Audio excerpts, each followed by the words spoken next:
저녁 예배해야 하고 새벽 예배하고 별로 차이 없는 교회는 세상에 여기밖에 없는 것 같아요. 와우, 많은 목사님들 뵙습니다. 정말 존경스러운 목사님들 뵙는데 우리 김성국 목사님은 존귀하신 목사님이세요. 이런 분을 만난 적이 없는 것 같아요. 겸손하시고 열린 마음이시고 그냥 아름다움은 밖에 있는 게 아니고 마음에 있거든요. 그래서 흔히 신미안이라고 아름다운 걸 볼 수 있는 눈을 가졌다 그래요.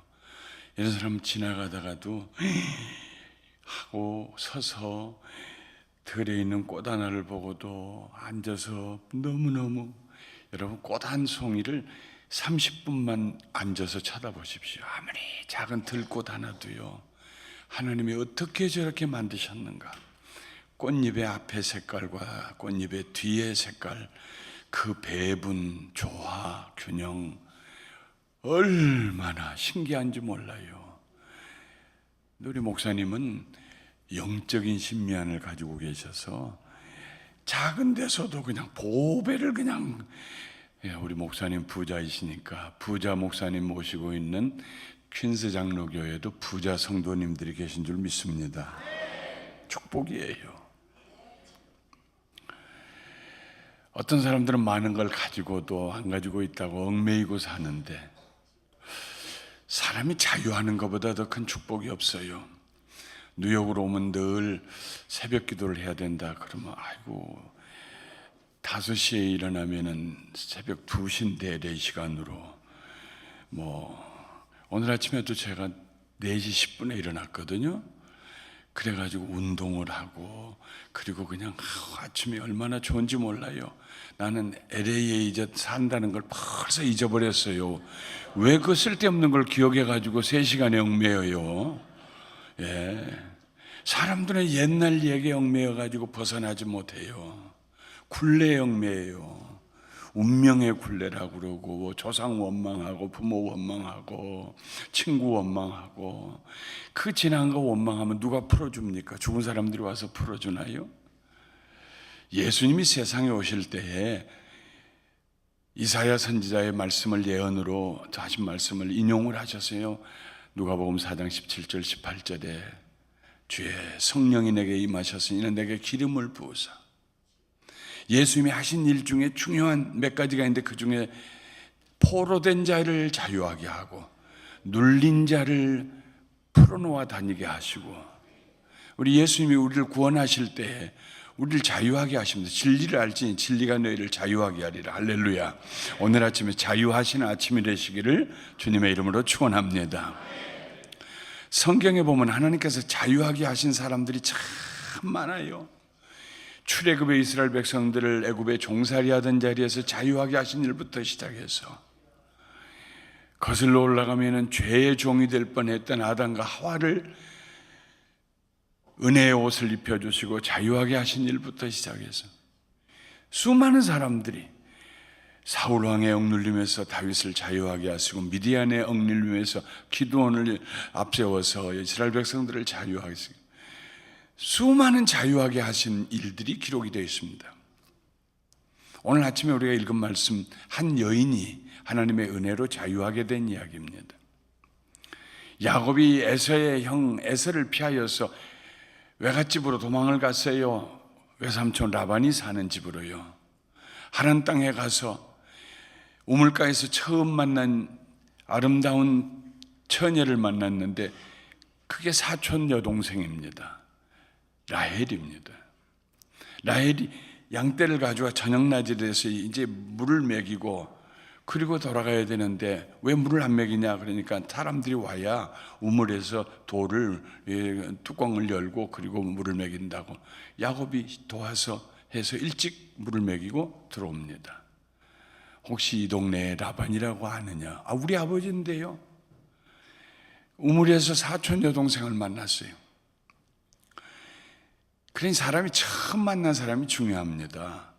공항에 처음 내렸는데 만나는 사람이 하는 그 직업 따라서 하는 사람들이 얼마나 많아요. 우리 대부분 그러잖아요. 누구를 만나느냐가 중요해요. 그래서 라헬을 만났는데 첫눈에 반했어요. 한 달 동안 외삼촌 집에서 열심히 일을 해주는데 외삼촌이 보니까 일을 잘하고 성실해요.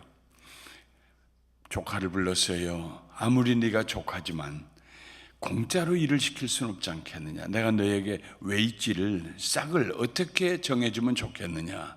그러니까 기다렸다는 듯이 야곱이 제가 7년 동안을 외삼촌을 위해 봉사하겠습니다. 무료로 밥만 먹여주시면 대신 외삼촌의 둘째 딸 라헬을 내게 아내로 주십시오. 아이고, 다른 사람 주는 것보다 훨씬 낫지. 그 당시에는 근친 결혼이 가능할 때입니다. 그래서 야곱이 7년 동안 라헬을 아내로 얻기 위해서 일을 합니다. 근데 성경에 기록하기를 라헬은 곱고 아리따웠으나 그랬습니다. 곱고 아리따웠으나. 아마도 곱다는 말은 몸매를 얘기했을지도 모르고 아리따웠다는 말은 얼굴을 얘기했을지도 모릅니다. 곱고 아리따웠다. 그럼 거기서 끝나면 되는데 언니 레아의 얘기가 바로 나옵니다. 레아는 시력이 약하고 그랬습니다. 시력이 약했더라. 무슨 안경점이 있는 것도 아니고 안과 의사가 있던 시절도 아닙니다. 지금으로부터 거의 3,800여 년 전에 있었던 일입니다. 그 당시에는 목축업을 하는 사람들에게 있어서 중요한 것은 시력이에요. 시력이 좋아야 멀리 있는 양도, 양떼도, 소떼도, 나귀 한 마리도 이렇게 돌볼 수 있습니다. 방목을 하니까요. 카이로에서 선교사님하고 같이 우리 부부하고 4명이서 차를 타고 시내산을 카이로에서 홍해를 지나가지고 요즘은 홍해는 밑으로 그 바다 밑으로 난 길로 차를 타고 지나가지고 시내 광야를 지나 르비딘 골짜기를 지나서 시내산 밑에 가서 자고 이제 그런 길을 간 적이 있습니다. 참 이 길을 갔구나. 모세가 이스라엘 백성들과 함께 이 삭막한 길을 나무 그늘 하나 없어요. 소위 언약궤를 만들었다는 조각목 참 드문드문 하나 섰는데 그게 무슨 그늘이 될까 싶어요. 아카시아과인데. 그런데 낙타들이 방목을 해가지고 풀을 뜯어먹느라고 간혹 보이는데 깜짝 놀랐어요. 왜냐하면 낙타의 앞다리 2개를 줄로 묶어놨어요. 아이고, 저거 왜 다리를 저렇게 묶어놨습니까? 낙타 듬뿍듬뿍 가면은 얼마나 빠릅니까? 걸어가도요. 근데 그걸 다리를 아래를 묶어놔가지고 뛰어봐야 겨우 1피트 정도나 뛸 수 있을까? 이렇게 해놨어요. 왜 그랬냐고 그랬더니 선교사님 얘기가 하루 온종일 놔두면 얼마나 멀리 갈지 모르니까 멀리 가지 못하도록 반경 어느 안에서 풀떠도 먹으라고 그렇게 묶어놨다는 거예요. 그러니 멀리 있는 짐승들을 보려면 시력이 좋아야 할 거 아니겠어요? 이렇게 우리가 상상해 볼 수 있어요. 성경은 압축되고도 압축된 책입니다. 성경을 묵상한다는 말은 성경을 푼다는 얘기입니다. 성경의 줄과 줄 사이에 between the lines, 그 사이에 있는 얘기를 읽을 수 있어야 합니다. 성령의 도우심을 받고 성경을 풀어서 읽고 묵상하고 상상하는 거 그건 아주 좋은 일입니다. 엉뚱한 거 만드는 건 잘못이지만요. 이렇게 한번 우리가 상상력을 동원해 보죠. 아이고, 저 라반네 큰딸은 인사할 줄도 몰라. 인사성이 없어. 왜요? 가까이 가도 아는 척도 안 해. 2m 정도 앞에 가봐야 아이고 아저씨 놀래가지고 인사도 안 하고. 왜 그랬겠어요? 시력이 나쁘면 안 보이잖아요. 안경을 시력 검사를 해서 안경을 쓰기 전까지는 자기가 눈이 나쁜 줄 몰라요. 모든 사람이 그래, 다 몰라요. 그러니 성경에 그 압축된 책에 한마디가 있어요. 레아는 시력이 weak sight, 시력이 약했더라. 그러니까 밖에 나가서 목축업에 같이 참여할 수가 없는 겁니다. 왜 우물가에서 야곱이 라헬 혼자만 만났냐 말입니다. 모세는 십보라와 함께 이 여자 형제들을 함께 만났는데 왜 야곱은 라헬만 만나요? 레아가 시력이 약해서 밖에 나가 일 못했으니까요. 그런데다가 라헬이 곱고 아리었다 하고 레아는 한마디 없다는 얘기는 아름답지 않았다는 얘기입니다. 7년이 되었어요. 결혼식을 배설했습니다. 사람들을 있는 대로 모았어요. 부자이니까요. 그리고 그냥 풍성한 잔치의 음식에다가 즐겁게 음악을 울리고 그렇게 결혼식을 하고 저녁에 이제 신방에다가 야곱의 텐트에다가 라헬을 보내는 이제 그 일만 남았습니다. 지금 내가 얘기한 건 성경에 있는 얘기 아니니까 집에 가서 찾아보려고 하지 마세요. 그냥 상상해 보자는 것입니다. 해가 질 무렵 머지않아 몇 시간 후면은 한두 시간 후면은 라헬이 신방에 들어가는 그런 때인데 아버지가 라반이 레아를 부릅니다. 레아야, 레아야. 며칠 전부터 오늘은 더구나 심사가 나서 입이 뚝 나와서 동생이 먼저 시집가는데 뭐가 좋겠어요? 입이 나와 있는 레아를 불러요. 왜요? 이리 오너라. 뭐 하러요? 오라 그러면 와. 가서 목욕해라. 아버지, 라헬이 시집가지 내가 시집가요? 왜 내가 목욕을 해요? 하라면 해. 싫어요. 싫다니 가서 빨리 해라. 목욕하고 제일 좋은 옷으로 입어라. 어이구 아버지, 라헬이 시집가요? 나 아니요. 네가 가지고 있는 향유 가운데서 제일 좋은 거 몸에다 발라라. 아이고 아버지, 갈수록 태산이네. 라헬이 시집 간다니까요. 아버지가 하도 윽박지르니까 레아가 영문도 모르고 목욕을 하고 좋은 옷을 갈아입고 향유를 바르고 뭐 때문에 그래요? 하고 입이 나와가지고 나와 있는데 아버지가 레아야, 네가 오늘 저녁에 신방에 들어가라. 기가 막혔을 겁니다. 아마 말도 못하고 아버지를 쳐다보고 뻥하니 있는데 그때 아버지 입에서 이런 얘기가 나왔다고 가상을 해보십시오. 이 녀석아, 이런 기회 아니면 누가 너 데려가니? 성경에 보면은 라반이 레아를 야곱의 장막에다가 넣었다 그랬습니다. Laban took her. 아마도 더 넣어야 될 글이 있다고 그러면 by force. 아버지가 완력으로 레아의 손을 잡아서 끌고 궁둥이 뒤로 빼고 이게 무슨 짓이야 아버지, 이게 무슨 짓이야, 이게 천하야, 이게 무슨 짓이야 하는데 끌고 야곱의 천막에다가 넣고 난 사이에 야곱이 따라 들어와서 말도 못하고 그날 저녁에 라헬의 자리에 레아가 하루 저녁을 지냈습니다.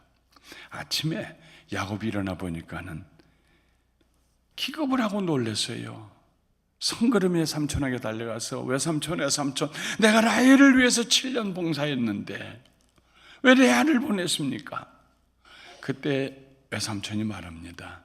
우리 고을에서는, 이 지방에서는 동생을 언니보다 앞서 보내는 법이 없다.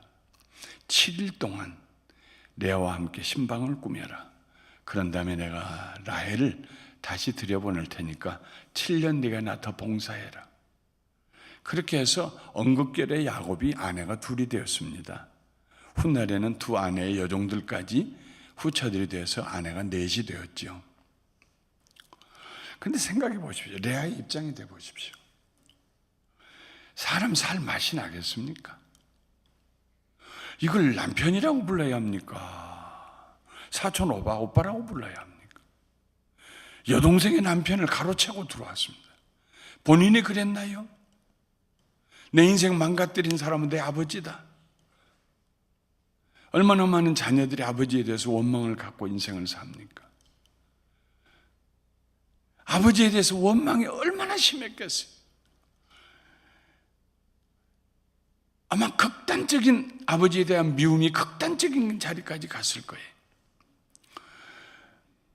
동생에게 미안해서 얼굴도 들 수가 없어요. 그런데도 사람이라고 남편이 되고 나가니까는 동생하고 사랑 싸움을 해야 돼요. 소위 애증관계가 돼요. 앰비밸런트가 돼요. 동생을 사랑하면서도 미워하게 돼요. 아버지를 사랑하면서도 아버지가 미워요. 종잡을 수가 없어요. 부평초처럼 인생이. 동네 사람들이 다 자기를 보고 조롱하는 것 같아요. 시력이 나빠서 다른 사람 얼굴 안 본 것이 축복이 되었어요. 수군거리는 것 같아요. 수군거리지 않았겠어요? 동네 사람들이요? 까십거리가 안 됐겠어요? 산 넘어 산 넘어 산 넘어 소문이 퍼지지 않았겠어요? 내가 무슨 잘못을 해서 내 인생은 이렇게 꼬였는가? 시집 안 갔으면 말지. 어떻게 이렇게 억지로 동생의 자리 꿰차고 들어와가지고 번처 아닌 번처가 되고 동생은 후처가 되고 얼마나 생각이 얼마나 고통스러웠겠어요. 우리를 얽어매는 줄 중에 제일 끊을 수 없는 줄이 생각의 줄입니다. 다른 줄은 끊을 수 있어요. 그러나 내 속에서 거미의 줄이 거미의 몸에서 나오는 것처럼 내 속에서 끊임없이 생각을 꼬리를 물고 나오면서 나를 얽어매는 이 줄을 끊을 길이 없어요. 인생이 가장 비참한 여인 중에 하나가 레아입니다. 오늘 우리가 읽었던 말씀의 첫 구절에 이런 말씀이 나옵니다. 레아가 사랑받지 못함을 보시고, 하나님도 보셨어요. 동네 사람들 다 봤어요. 레아가 사랑받지 못함을 보시고 레아의 태를 여셨더라 그랬습니다. 그래서 어떻게 해서 언급결에 임신을 했어요. 레아가 10달이 지나고 분만을 했는데 아들을 낳았어요. 산바들이 레아야 아들이다. 이름 뭐라고 할까? 그 레아가 르우벤이라고 하세요. 르우벤이라는 말의 뜻은 보라 아들이다 하는 말입니다. 내가 야곱에게 아들 낳아줬다. 첫 아들 낳아줬다. 보라 아들이다. 그리고 난 다음에 성경에 있는 말씀입니다. 레아가 그 이름의 뜻을 해석해 줘요. 이제는 내 남편이 나를 사랑하리라.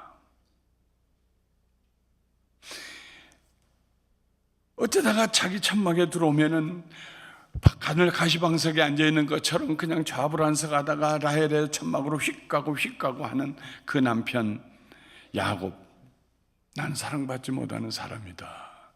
근데 아들을 낳았으니까 이젠 내 남편이 나를 사랑할 것이다. 르우벤, 보라 아들이다. 하나님이 계속 축복하셔서 둘째 아들을 낳았어요. 라헬은 아직 아들 못 낳을 때입니다. 상기가 없을 때입니다. 둘째 아들을 낳고 이름을 시므온이라고 지었습니다. 들으셨다 하는 말입니다. 둘째 아들을 낳고 이렇게 해석을 했어요. 레아가 내가 사랑받지 못함을 하나님이 들으셨다. 남편하고 얘기 좀 해보려고 그러면은 그냥 무짝 자르듯이 하고 알아서 하고 라헬의 천막에 가고 자기 속을 누구한테 얘기해요? 누구한테 자기 속을 얘기하고 누가 자기를 들어줄 수가 있어요? 세상에요 내 말 들어줄 사람은 없다. 이거보다 더 고통스럽고 비참한 인생은 없습니다. 누구에겐가 얘기할 수 있다는 것은 축복입니다. 얼굴 쳐다보고 고개 주악거리면서 들어줄 수 있다는 사람, 들어줄 수 있는 사람, 그 사람 행복한 사람입니다. 아무도 들어줄 사람이 없는데 내 남편 내 얘기 안 듣는데 근데 하나님은 들으셨다. 시므온이라고 하시오. 세 번째 아들을 낳았어요. 이름을 짓고 난 다음에 그 셋째 아들의 이름 짓고 난 다음에 그 셋째 아들의 이름에다가 해석을 붙입니다. 레위라고 지금 이름을 붙여 레위라고 하시오. 레위족 속의 레위입니다. 그리고 거기다 해석을 붙입니다. 레위는 연합했다는 말이거든요. Being united, 연합했다. 이제는 내 남편이 나와 함께 연합하리라. 내가 그에게 아들 셋을 낳아줬으니까 이제는 나와 하나가 될 것이다. 하나가 안 됐단 말입니다. 이제까지는 물 위에 기름이라는 말입니다. 남편에게 사랑받지 못했다는 걸 루벤이라는 첫아들 이름으로 표현을 하고, 남편은 자기 얘기를 들어주지도 아니하고 귀를 기울이지도 아니한다. 자기가 사랑받지 못한 사람의 일을 세상 사람이 다 들었는데 하나님이 들으셨다. 그래서 시몬이라고 두 번째 아들 이름을 짓고, 남편과 나는 물과 기름이여 연합이 되지 않는다. 레위라고 이름을 짓고. 이건 무슨 얘기입니까? 첫 아들 낳고 난 다음에 여전히 레아의 마음속에는 자기 남편 야곱의 사랑을 받지 못하고 있다는 생각을 계속 가졌다는 말입니다. 그래서 두 번째 아들 낳고 내가 사랑받지 못함을 하나님이 들으셨다. 그래서 내게 아들을 주셨다. 두 번째 아들 낳은데도 남편과 자기가 하나가 안 돼 남남 같아요. 그래도 무슨 생각인지 갖고 와서 아들은 낳게 해줬어요. 그래서 세 번째 아들 낳고 이제는 내 남편과 내가 하나가 될 것이다. 이름을 레위라고 하시오. 우리가 야곱을 만나서 야곱에게 아이고 그래도 아내가 됐는데 어떻게 그렇게 하셨어요? 하고 묻는다면 야곱이 뭐라고 얘기하겠어요? 시작은 그렇게 됐어도 내 아내인데 왜 내가 그렇게 했겠어? 내 아내 레아 사랑했어. 내 아내 말에 귀를 기울였어. 나 내 아내와 연합했어. 야곱이 그렇게 얘기할 거예요. 무슨 얘기인가요? 그렇게 생각한 사람은 야곱이 아니라 레아 자신이었다는 말입니다. 레아 자신이었다는 말이에요. 연합한다. 한 번은 85세 정도 되는 집사님하고 권사님 부부가 이혼을 하겠다고 난리를 치고 저를 불러냈어요. 교회를 시작하고 한 5년쯤 됐을 때입니다. 그래서 갔어요. 처음에는 농담이라고, 아이고 권사님 말씀도 안 된 말씀을 하세요. 몇 년 사셨어요? 우리 산 지 60년 넘었어요. 그런데 지금 뭐 하세요? 이혼이요. 잘못 잡수셨어요? 잡수신 거 얹히세요? 아니 진짜요. 목사님 우리 이혼할 거예요. 진짜 이혼할 거면 나한테 얘기 안 하고 하지. 그것은 이혼하고 싶은 생각은 없는데 속상했다는 얘기예요. 그거 들어드려야죠. 그래서 신방을 했어요. 가니까 남자 집사님은 벽을 보고 앉아 계세요. 권사님 막 씩씩거리고 앉아 계시고, 권사님 뭐 때문에 이혼하신다고 그래요? 아이고 일 없어요. 나 남편 없는 여자요. 뭐 때문에 그러세요? 한 10분 동안 이유를 얘기하세요. 그랬더니 하는 얘기가 등 좀 긁어달라니까 안 긁어줘요.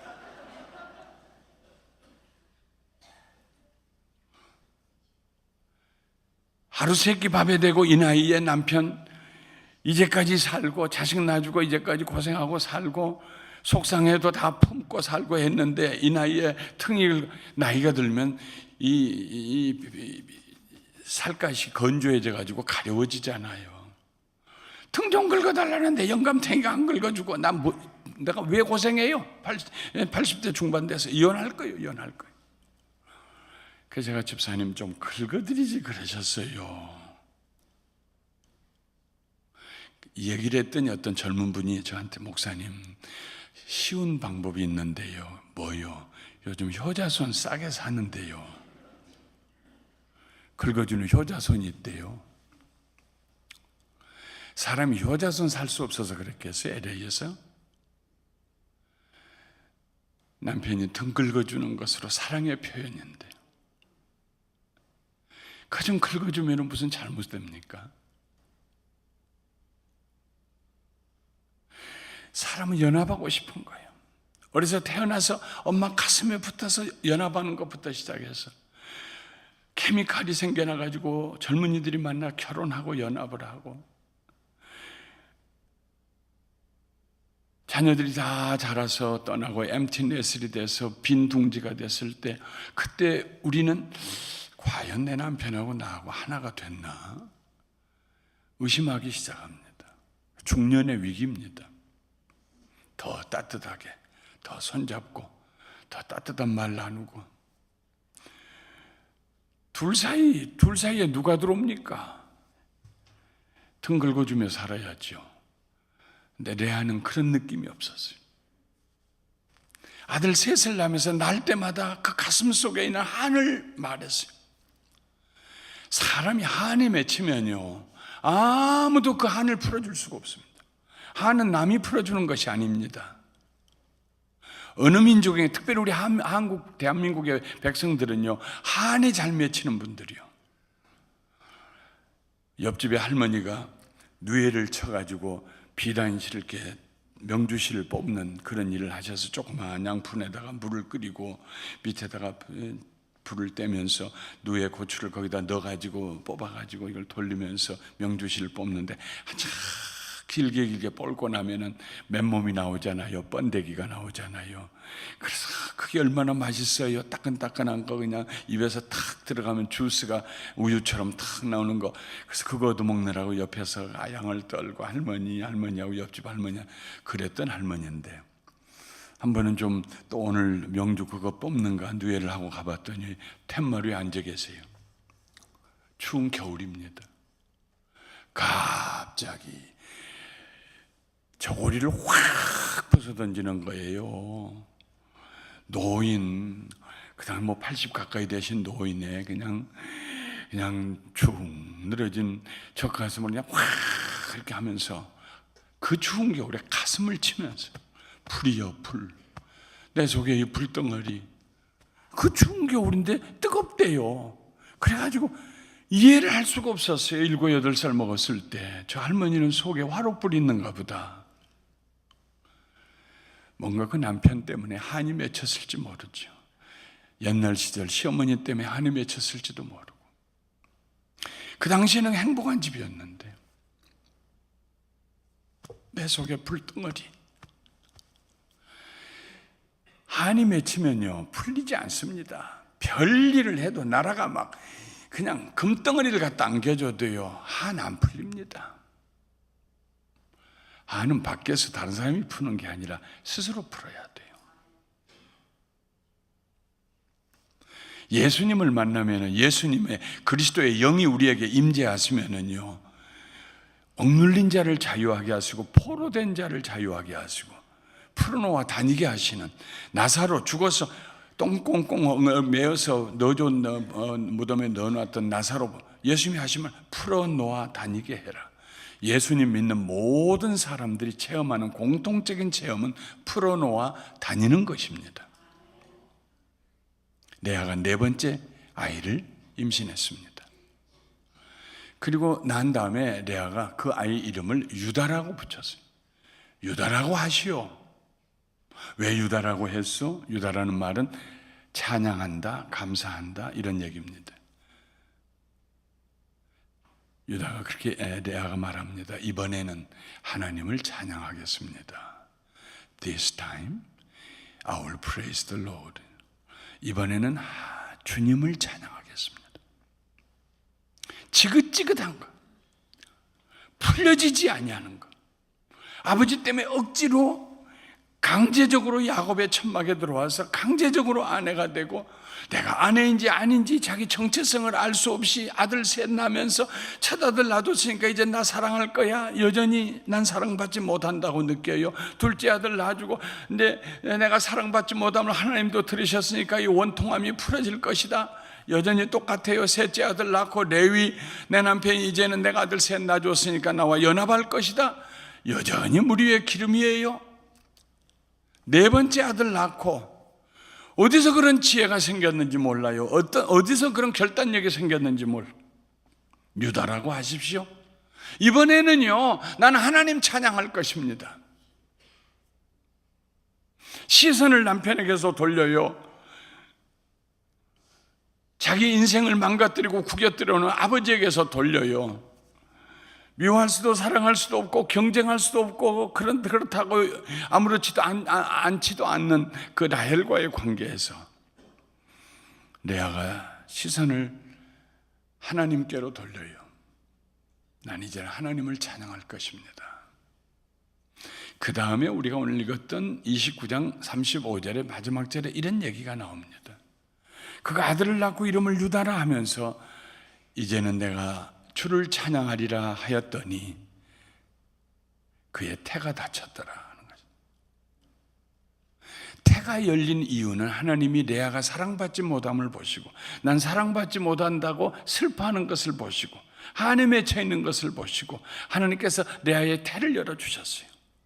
네 번째 아들 낳고는 그 스스로의 결박으로부터 자유하는 모습을 보시고 태가 닫혔어요. 끝났다. 레아야, 졸업했다. 굴레에서 네가 벗어났구나. 태를 닫혔어요. 물론 레아는 자식 욕심이 많아서 그 다음에도 아들 둘을 더 낳습니다. 그래서 레아와 라헬 그리고 두 자매들 여종 둘까지 해서 12아들을 야곱이 낳았는데 그 12아들 가운데 6아들이 레아의 아들입니다. 딸 이름 하나 있는 것까지도 다나까지도 디나까지도 레아의 딸입니다. 근데 네 아들을 낳고 날 때 네 번째 아들을 낳고 내가 이제는 주를 찬양하리라 그랬더니 하나님께서 태를 닫아 주셨어요. 어쨌든 일시적으로라도 태를 닫아 주셨어요. 하나님께서 말씀하시는 겁니다. 태를 닫는 그 행위를 통해서 하나님이 선포하시는 것입니다. 무슨 선포입니까? 자유를 선포. 레아야, 드디어 네가 자유했구나. 네 굴레에서 네가 벗어났구나. 아무도 네 굴레를 벗겨줄 사람이 없는데 네가 스스로 믿음으로 신앙으로 나를 바라보면서 벗어났구나. 용하다, 장하다. 그 메시지를 하나님이 주셨는데 그 메시지가 바로 태가 닫혔다라는 말이에요. 똑같은 31절부터 35절에 있는 말씀에 태를 열어주셨더라 하고 마지막에 태가 닫았더라. 크고 작은 일들이 인생을 살면서 우리를 얽매입니다. 억누릅니다.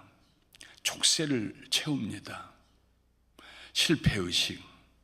인생 살면서 부끄럽지 않은 사람이 누가 있어요? 돌이켜보면 부끄러운 일들이 있지요. 자기의 가문을 거슬러 올라가 보면 부끄러운 일 없는 가문이 누가 있어요? 2대 3대만 올라가면 부끄러운 일들이 있지요.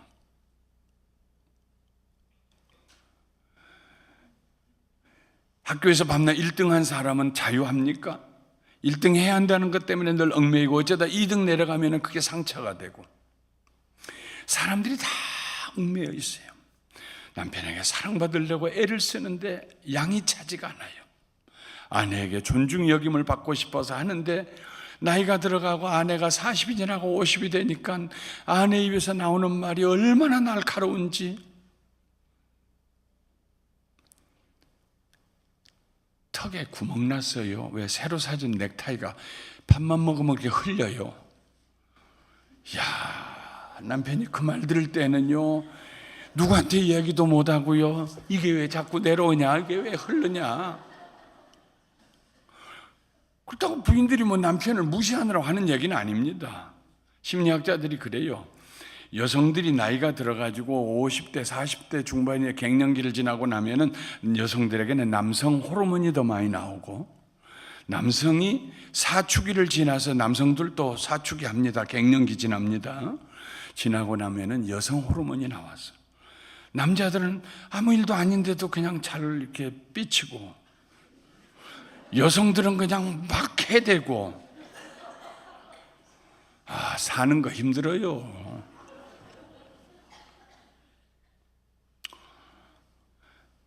일 년이면 두세 번은 제가 제 아내한테 간절히 부탁해요.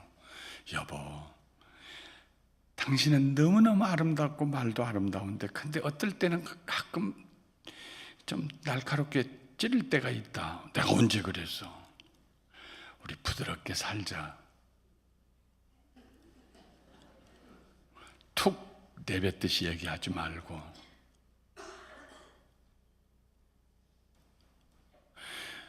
어떻게 자유할 수 있어요? 제가 오늘 아침에 지금 31분인데 35분에 끝냅니다. 언제 끝내지? 가야 되는데 생각하지만 34분 후에는 끝내겠습니다. 소문이 들려왔어요.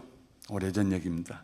목사님, 큰일 났어요. 저 집사님하고 집사님 사이에 고소 사건이 벌어졌대요. 왜? 무슨 일이 있어서 한 사람은 $10,000를 받아야겠다고 그러고 한 사람은 $10,000 줄 거 없다고 그래가지고 고소에 들어갔대요. 정말로 법정에 들어갔대요. 큰일 났어요. 이틀을 기도했어요. 크지도 않는 교회인데 집사 둘이 고소하면 어떻게 돼요? 어떻게 하면 좋아요? 어제도 말씀드렸죠. 항상 저는 하나님께 물었어요. 왜? 난 지혜가 부족하니까. 말 듣고 그냥 우르르 어디 가면은요, 항상 일이 그르쳐요. 급할수록 돌아가야 되니까. 그래서 하나님, 어떻게 하면 좋아요? 근데 마음에 하나님께서 두 집사님 중에 한 집사님을 가라는 그런 마음을 주세요. 그래 갔지요? 아이고, 목사님 웬일이세요? 하는데 자기 얘기를 안 해요. 그래서 한 20분 동안 돌아 다른 얘기 하다가 할 수 없이 내가 고소하셨다면서 집사님. 예, 어디서 들으셨어요? 나 들었어. 교회에서 일어난 일, 목사님 모르는 일 아무것도 없어요. 다 알아요. 들었어요. 아이고, 속상해서, 오죽이 속상했으면 고소했겠어. 아이고, 나 $10,000 받아야 돼요, 목사님. $10,000. $10,000가 그 집에게는 큰 돈이었어요. 정말 큰 돈이었어요. 그냥 살라고 아둥바둥하는 집이었어요. 받아야 돼요. 받아야겠지. 받아야겠지요. 목사님도 그렇죠. 그럼 받아야지. 그런데 고소는 안 되지. 아이고, 고소해서 안 주니까 고소해야죠. 그러지 말고 고소 취하해. 고소 취하면 누가 준대요? 하나님께 하려고 고소 취하하자. 목사님 왜 우리 집에 와서 그래요? 저 집에 가요. 저 집에 가서 좀 돈 주라고 그래요. 아니요. 내가 이틀 기도해 보니까 당신에게 가라고 하나님이 그러셨어. 30분 동안을 밀고 댕기고 했어요. 30분 지나면서 아이고 목사님 왜 우리 집에 와서 우리한테만 그래요? 아이고, 사람이 어린애나 어른이나 울면 졌다는 얘기입니다. 그래, 고맙습니다 집사님. 목사님 내 얘기 듣고 순종해서 고맙습니다. 아직 순종한다고 얘기 안 했는데 미리 내가 끌고 가는 거죠. 알았어요 목사님, 알았어요. 아이고, 알았어요. 아이고. 남편은 가만히 앉아있고 두 머리 위에다 손을 얹고 기도했어요. 하나님, 종의 얘기를 듣고 순종하고 $10,000 안 받기로 고소 취하기로 했습니다. 하나님도 들으셨지요? 이 집에 $10,000가 얼마나 큰 돈인지를 아시지요? 하나님 눈물 보시지요? 하나님 축복해 주세요. 하나님 축복해 주세요. 축복해 주세요. 하나님이 그 집을 축복하시는데요, $10,000가 아니라 수천 배로 축복을 하셨어요. 큰 마켓을 7개까지 가지고 운영을 하다가 그냥 작은 마켓이 아니에요. 큰 대형 마켓이에요. 너무 많이 가지고 있으니까 주님 일하는데 방해된다고, 선교 다니는데 방해된다고 2개를 처분해버렸어요. 5개만 가지고 해도 돼요. 하나님이 축복을 하시는데요, 다른 사람은 몰라도 저는 알아요. 재판을 하고 고소를 하고 했으면 스스로 얽매였을 거예요. $10,000 받고 난 다음에도 계속 자기가 왜 그랬는가를 합리화시키기 위해서 계속 얽고 매고 굴레에서 벗어나지 못했을 거예요. 근데 그날 울면서 주의 종의 말에 말씀에 순종하고 따르겠습니다. 이제는 내가 주를 바라보리라. 레아처럼 억울하지만 하나님 축복하셔서요, 우리 교회 장로님이 되시고, 사랑하는 성도 여러분, 여러분의 삶에 얽매임이 있다면, 누군가 때문에 여러분이 얽매여 있다면 원망해서 해결될 문제 아무것도 없습니다. 주님 찬양하시기 바랍니다. 왜요? 살아계신 하나님이시니까, 여러분의 마음을 아시니까, 여러분의 말에 입에서 나오기 전에 들으신 하나님이시니까, 구원하실 수 있는 하나님이니까, 이번에는 나는 주님을 찬양하리라. 다 같이 따라서 하십시다. 금년에는 주님을 찬양하리라. 주님을 찬양하리라. 주님을 찬양하리라. 여러분 자신에게 위대한 자유를 선물하시기를 주님의 이름으로 축원합니다. 거룩하신 하나님 아버지 감사합니다.